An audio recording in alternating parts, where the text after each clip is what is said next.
This is Lady, who is, well, Lady and Dora, the two dogs in this video, in this house. In this video, we're gonna go over tips and suggestions you can use if you have a dog that is not necessarily the biggest fan of a little baby like we have behind us. Now basically, she gets a little bit stiff, her ears go back, she licks her lips, and she wants to kind of keep some distance. Dora is actually pretty good with the baby, playing with her.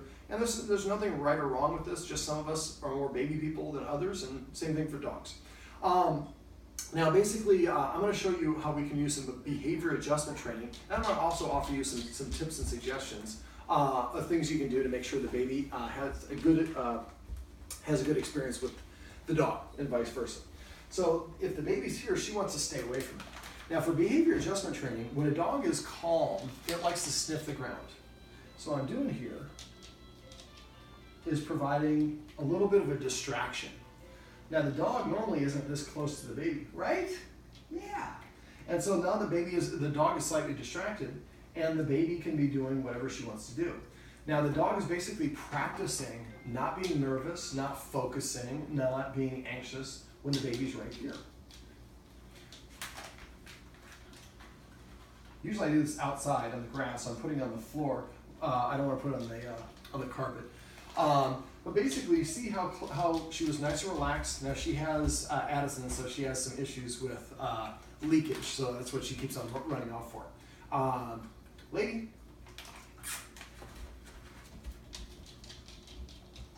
And normally I'm guessing she's not this close voluntarily when the baby's up? Definitely not. Okay, so we're already helping, and you notice her body language. She's not stiff. She's sniffing the ground, which is again something dogs do when they're calm, and it's a natural behavior. And we have the baby sounds and all the rest of this stuff, and she just couldn't care less. And then she actually walked over here before and sat and lied down. So for behavior adjustment training, it took me a little bit of time to get into it, because really it seems like you're not doing anything other than sprinkling some cheese. But what it is we're creating a stage scenario where the dog can succeed or have success being around whatever it is it's fearful of. Now we're using the baby gate to make sure everything's fine. She's fine. She doesn't need it. She's not going to bite the baby or anything like that. The parents have done a great job of making sure that the dogs have boundaries and escape routes. And so they've set up, actually there's a little, if you pan down, there's a little, one of the guardians is actually in this pen area, which is a nice place for the dogs to go and have a sanctuary. I always like the dogs to have a place where they can get away from the baby voluntarily. Dogs have a fight or flight response. If I'm trapped and I can't move away, then my next stage is to nip. But for a baby, especially in this sort of environment, the dog's priority is going to be to move away. Problem is, this is a very kind of cozy room, and there's only one entry point. And so what happens is, if the dogs are in the corner there and the baby starts playing here, well now, and then the baby starts walking towards or crawling towards the dogs have no escape. So if you want to actually, can you come forward a little bit and just pan over the room, and we'll show you this room. I actually went over this with a client in California. So basically we have kind of an L-shaped couch, and it goes almost to buttresses the back wall. What I'd recommend is we move this forward about 1.5 feet, and then remove the stuff that's over there on the side. And put like something, my client that did this had a guitar amp, and the dog was able to jump over the amp and get behind the couch. The baby was not able to do that. And so what happens is we give the dog, let me actually slide in here so it's a little bit better footage. No, we'll just jump over it. So basically it gives the dog a sanctuary that they can go to get away from the baby when they get stressed out. Now the little sanctuary the guardians have set up there is awesome. But the problem with it is either it's open and the dogs and baby can both go in, or it's closed and the dogs can't go in when they want to. Yes. So moving this forward and setting something up there would be a great way for the baby to be able, or the dogs to be able to move away from the baby. Now, how do we get the dogs to go back there and figure this out? So what I would do is I would take a treat, and I would set this up ahead of time. I would put about 3 or 4 treats against the wall behind the couch in this corner.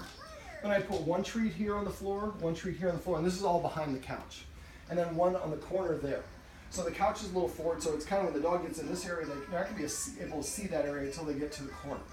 Then what I would do is touch the dog's nose with a treat, toss it over the object, and at first I might do it without the object there, so the dog gets used to just walking in there the easiest capacity possible.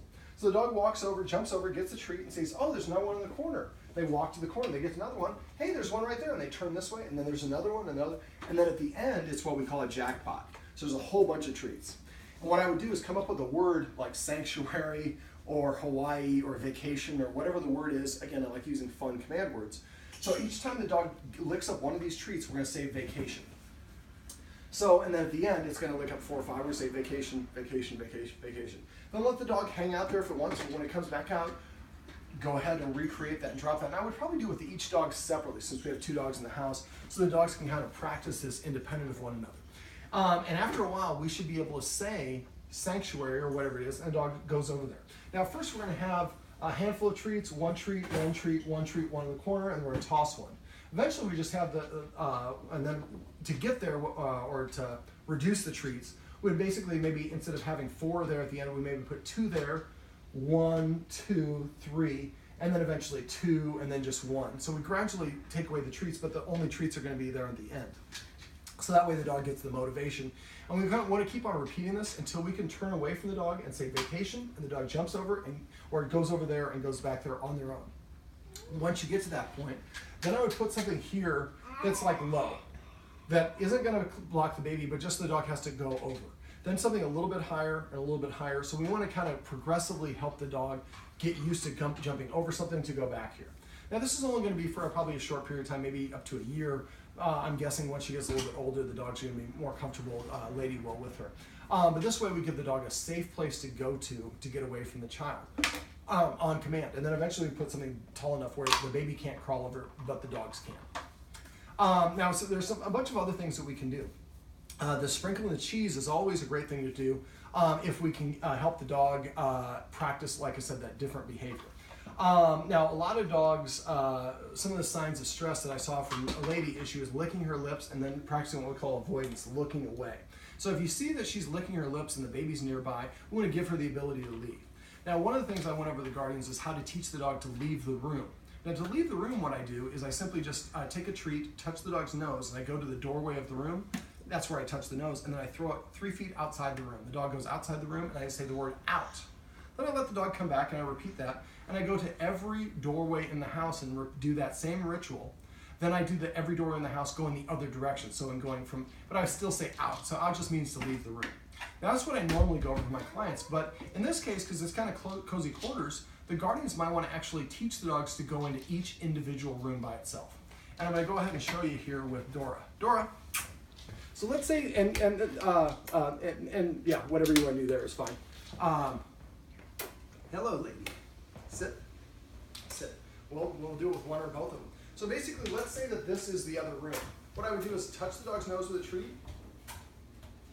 and maybe we call it, whatever. I would name each room, and you can. And instead of saying living room, I like using fun command words because dogs recognize facial expressions. Since the TV's in here, maybe we call this, studio. Studio. Remember, anytime the dog gets a treat, they should hear the name of the command word after the treat goes in the mouth.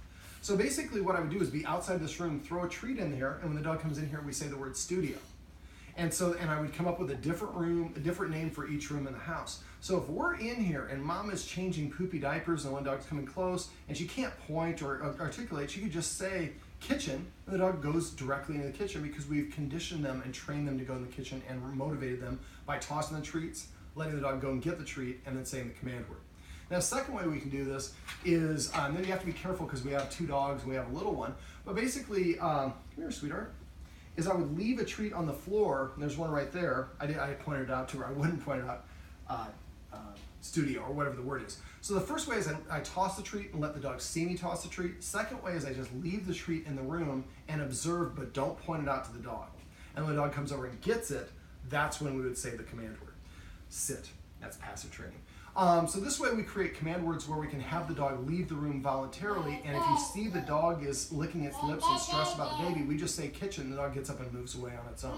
Most of the time the dog's going to do this on their own, but just giving them that vocabulary I think will really help. We're going to have some interesting camera work. I'm going to turn around and I'm going to show you how to do something. I'm just going to have you pivot with the camera, but stay where you're at.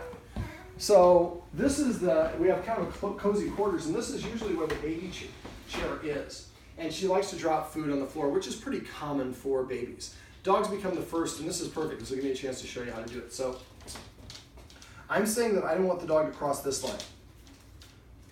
I take a step back, and I pause between each step. Actually, let me move. Oh, yeah, I'll just do it this way. Now, my hiss is my way of saying no. That was probably a little bit too much for her. You saw her jump, and she's a little bit nervous. So you probably do a little bit less, but now I can go like this. I want to teach her that I don't want her to come into this room. So what I'm doing is, as soon as she crossed the threshold, I'm using that third escalating consequence I went over with you, and I'm marching towards her. And I pause when she stopped. I take one step back, and I pause. When she crosses the threshold, I march towards her. It's normal for her. She's like, there's a treat there. Why can't I get the treat? Well, the baby's going to be dropping all kinds of stuff here, and right now the guardians are putting this gate here to stop the dog from going in here. That's great. It prevents it, but it also doesn't help the dog practice a new behavior on their own. So if we're here, I have the treat still on the floor, and she's a little bit distracted with the baby, so we'll talk. Well, I have another one on the floor. So what I like to do is recreate situations when I can pay attention. Right now, there's parents. There we go. This is perfect.